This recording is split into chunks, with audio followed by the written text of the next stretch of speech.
I'm a 52-year-old man, and I've been married to my wife Lena, who's 48, for 2 decades. When I first met her, she was picking up the pieces after leaving an emotionally abusive marriage to her ex, Danny. She had a little girl, Emma, who was about 5 at the time. Danny had been a lousy husband and an even worse father. He'd put Lena down constantly, chipped away at her confidence, and barely acknowledged Emma. When Emma was still a toddler, he walked out, and Lena divorced him. By the time I entered their lives, Danny had been completely absent for years. From day one, I treated Emma as though she were my own child. I never pressured her to call me dad, but I was there in every way that mattered. I was the one reading her bedtime stories, packing her lunches, helping with homework, cheering her on at school plays and soccer games, you name it. Eventually, she started calling me dad on her own, and I can't even put into words what that meant to me. I never had biological kids, so having her in my life felt like the next best thing to a miracle. When Emma turned 10, I legally adopted her. Danny had been completely out of the picture and gave up his parental rights without a single protest. Life felt good for a while, at least until Emma hit her mid-teens. When she was 16, Danny suddenly popped back into the picture. Out of nowhere, he reached out to Lena saying he wanted to reconnect with his little girl. We were floored. Turns out he'd recently come into a ton of money and was living the high life. Lena was understandably cautious, but Emma was curious about meeting him. I understood kids want to know where they come from, so I didn't try to block it.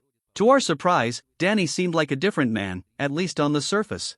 He was smooth-talking, polite, and clearly loaded. The same guy who never paid a cent in child support was suddenly buying Emma designer clothes, the newest tech, and taking her out to expensive restaurants. I couldn't compete with that. I'm a blue-collar electrician, make a decent and honest living, but I'm not rolling in cash. We're comfortable, not extravagant. Over time, I watched Emma get pulled into his world of luxury. At first, it was just little things. She'd come home raving about a fancy dinner or the latest gadget he'd surprised her with. Then it escalated. He bought her a car for her 17th birthday, whisked her off to Europe after high school graduation, the works. Whenever he was around, I may as well have been invisible. She started skipping out on family plans with me and Lena just to see her real dad. Lena tried to remind her that money doesn't erase the past, but Emma would get defensive, insisting Danny had changed and that we were just jealous. It broke my heart. From 16 on, it felt like I was watching the girl I raised slowly drift away. By college, Danny was paying her tuition. She split holidays between us, but even during school breaks, she spent more time in his penthouse than at our house. The tension between us grew. We never had a screaming match, but the distance was there. She'd still call me dad sometimes, but other times, in conversation, she'd pointedly say my dad when talking about Danny. That stung. I kept telling myself that once she got older, she'd see through the showy gifts and realize what real love looks like. This year, Emma turned 25 and got engaged to Ryan. From what I know, Ryan's family does well financially, not Danny-level rich, but comfortable.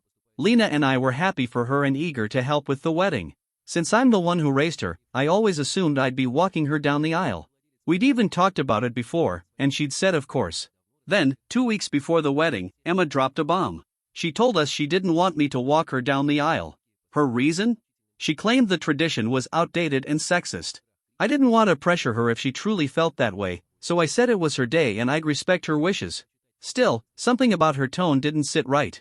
A few days later, I found out the truth. Emma had asked Danny to walk her down the aisle instead and had no intention of telling me. I learned about it by accident when the wedding planner mentioned, "So Danny and Emma will enter from here." I remember saying, "Wait, Danny," and the room going dead silent. When I confronted Emma privately, she got defensive before finally admitting it. And the way she said it, cold as ice, cut me to my core. She told me, "Well, Danny's my real father, and you're not. Plus, let's be honest, you're too working class and would look out of place at a high-end wedding. I don't want to be embarrassed in front of my in-laws." I told her it was one of the cruelest things she'd ever said to me. She shrugged like it was nothing, said I was overreacting. That's when I told her if I embarrassed her that much, I wouldn't come at all. She was fine with that. Lena was furious. She told Emma she was being hurtful, but Emma doubled down, her day, her choice. When the wedding came, I stayed home. Lena, torn between her daughter and her husband, decided if I wasn't welcome, she wouldn't go either. We heard later that the wedding was a train wreck. Danny was the only parent there from Emma's side, and he showed up half drunk. By the reception, he was fully wasted, slurring through his toast, cracking inappropriate jokes, even getting into a shouting match with Ryan's dad. Guests left early in disgust. That night, my phone started blowing up, first from a bridesmaid, then from Emma herself. She was sobbing, begging me to come fix things because Danny was ruining everything. She actually had the nerve to accuse me of abandoning her on her wedding day, implying that none of the chaos would have happened if I'd been there. That accusation lit a fire in me. I told Emma, as plainly as I could, that everything she was dealing with was a direct result of her own choices. I reminded her, "You told me I was too embarrassing to be at your wedding and not good enough for your fancy in-laws, so now you get to deal with what happens when your real dad is the one by your side." And then I hung up. I turned my phone off for the rest of the night. I didn't want to hear another word about it. Lena and I sat at home, both furious and heartbroken. The next day, relatives filled us in on how things ended. Emma and Ryan did technically get married, but the damage was already done. A lot of guests left right after the ceremony because of the drama. Ryan, as I heard, was pretty upset that Emma insisted on having Danny there despite his track record. Apparently, he even told her that if I had been there, none of it would have happened, which is funny, because that's basically what Emma said to me, except she meant I would have kept Danny under control. Now there's tension between the newlyweds. Ryan's family is angry, Ryan himself is pointing the finger at Emma, and she's acting like this was all somehow my fault. A week went by. Emma called a few times, but I wasn't ready to have that conversation. I sent her a message saying I needed time and that I meant what I said. She's reaping the consequences of her own decisions. Some of my relatives, like my brother who actually attended the wedding, think I should have just swallowed my pride and gone. His argument was, "You're her dad, you should have been there no matter what." They believe I could have prevented the disaster if I'd been there. I don't agree. After the way she treated me, I had every right to sit that day out. On Reddit, the general reaction was mixed but leaned heavily toward supporting me. One commenter said, "NTA. Your daughter sounds ungrateful and entitled. She told you to stay away because you're too working class, and then expected you to rush in when her deadbeat dad, who ignored her for years, screwed everything up. You raised her, you loved her, and she treated you like garbage. You owed her nothing after that." I replied, "I won't lie, what she said broke something in me.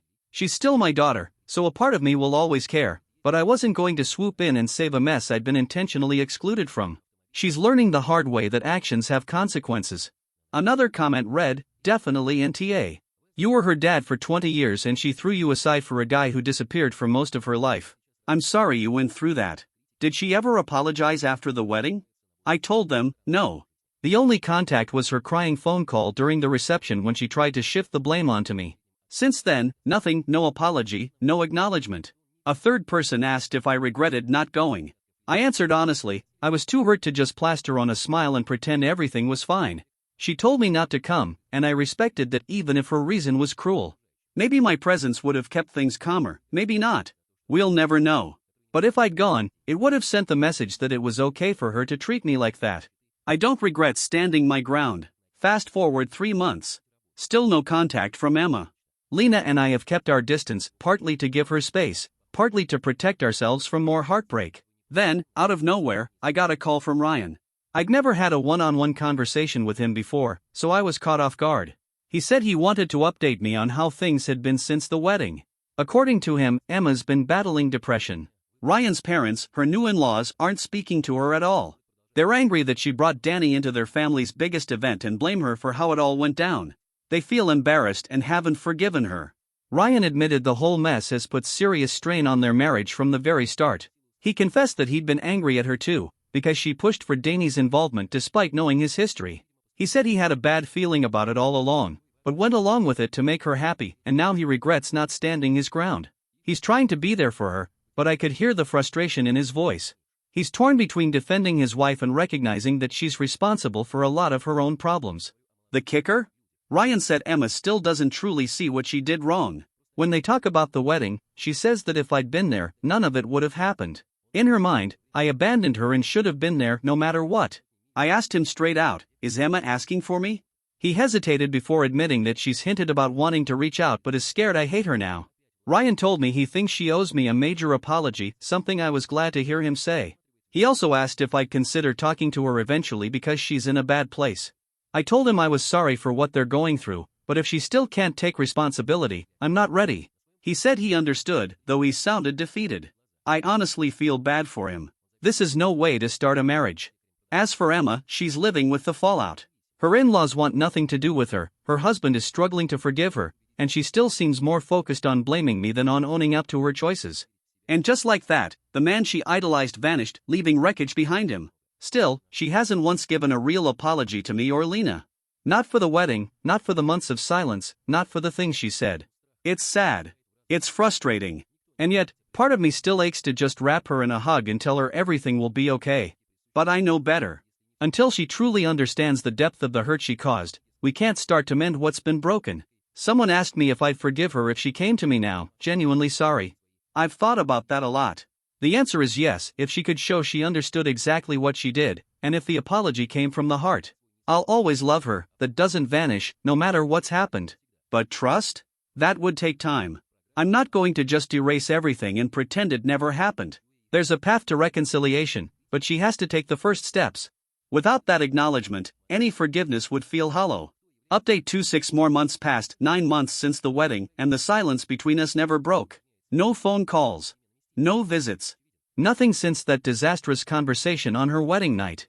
Lena and I tried to focus on our own lives, but it's been a heavy, quiet kind of existence.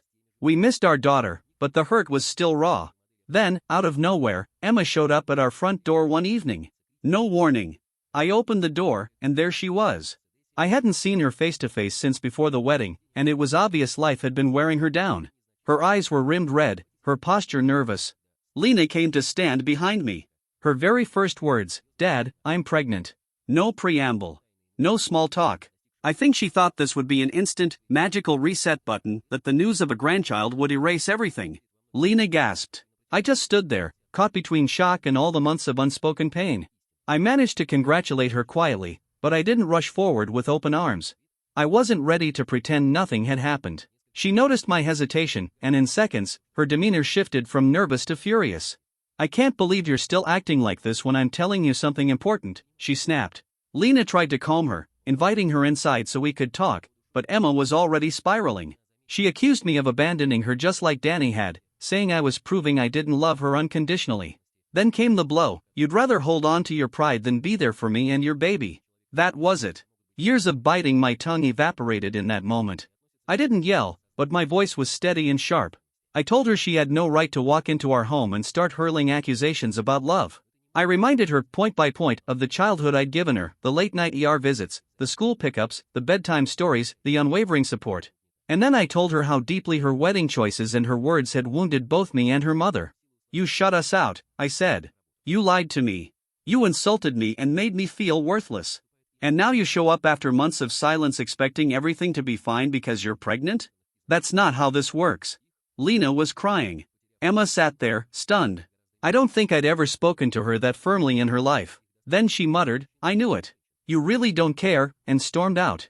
We followed her to the door, trying to get her to stay, but she was already in her car, engine running. Later that night, the phone lit up with calls and texts from relatives, my sister, and aunt, saying Emma told them she'd come to us with joyful news and I'd flat out rejected her and my grandchild. She made me sound like a cold, heartless monster. Thankfully, my sister heard my side and understood, but the damage was done. That night, I made myself a promise: I'm not going to be the villain in her narrative, but I'm not going to be her doormat either. I stand by how I handled it. I didn't scream, didn't call names, I simply told her the truth. And if she can't handle hearing it, that's on her. I'm not closing the door forever. I want to know my grandchild. But the next move has to come from Emma, and it has to be genuine. Update 3: A full year passed after that visit, about a year and a half since the wedding. Lena and I took an extended trip abroad, partly to give ourselves space from the mess back home. We returned last week. While we were away, Emma had her baby, a little girl. We weren't there for the birth. We hadn't expected to be. But after we got home, I got a message from her. Her tone was different. She asked if we could meet. We agreed, and 2 days ago, Emma came to the house with the baby. The moment she saw us, she burst into tears. And then, finally, came the apology. Not the half-baked "sorry if you felt that way" type. A real one. She admitted there was no excuse for the way she treated us. She told us she's been in therapy for months, encouraged by Ryan after the baby was born. Through those sessions, she's been unpacking her history with Danny.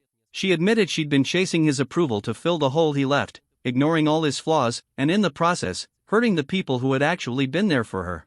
She said she'd put him on a pedestal and now saw how wrong that was. She also gave us an update on her life. Danny had predictably vanished again: one quick hospital visit, an expensive gift, a few photos for social media, and gone. Ryan's parents are still cold toward her, so much so they offered Ryan money to divorce her. Ryan refused, but their marriage is under stress. Then Emma said something that hit me hard. I kept comparing you to Danny, but now I see who was actually a father and who wasn't. I could see how much it cost her to admit that. We talked for hours. I didn't sugarcoat the pain she caused, but I told her I loved her. I explained that my door had never been locked, just waiting for her to knock with sincerity. She asked if we'd be part of her and the baby's life. We said yes, but with boundaries. Trust needs to be rebuilt, slowly and deliberately. She agreed. Yesterday, I held my granddaughter for the first time. She's beautiful.